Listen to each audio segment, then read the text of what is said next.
కల్కి అవతారం గురించి చెప్పుకునే ముందు ఒక్కసారి అసలు కలియుగం ఎలా ప్రారంభమైందో చూద్దాం. కృష్ణుడి మరణం తర్వాత ద్వాపరయుగం ముగిసి కలియుగం ప్రారంభమవుతుంది. కురుక్షేత్రం ముగిసిన అనంతరం యుద్ధంలో విజయం సాధించిన పాండవులు ఎంతో ధర్మబద్ధంగా రాజ్యాన్ని పరిపాలిస్తుంటారు. ద్వాపరయుగం చివరిలో ఇక ఈ యుగం సమాప్తం అవ్వబోతుంది, మీరు ఈ అవతారాన్ని విడిచిపెట్టాలి అని దేవలోకం నుంచి వచ్చిన మునులు మహర్షులు శ్రీకృష్ణుడికి విన్నవించుకుంటారు.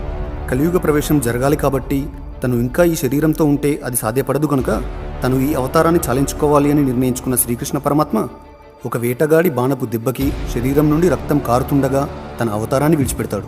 శ్రీకృష్ణుడి మరణం తర్వాత గాంధీవాన్ని చేతబట్టి సవ్యసాచి అని పేరుగాంచి 2 చేతులతో బాణాలు వేస్తూ కురుక్షేత్రంలో ఎంతోమంది శత్రువులపై విజయం సాధించిన అర్జునుడి అంతటి మహాయోధుడు అతి సాధారణమైన ఎటువంటి విలువిద్య తెలియని అమాయకులైన గోప బాలుల చేతిలో ఓడిపోతాడు. ఈ విషయాన్ని తనే స్వయంగా ధర్మరాజుకు చెప్పి కృష్ణుడు శరీరాన్ని వదిలి వైకుంఠం వెళ్ళిపోయాడు.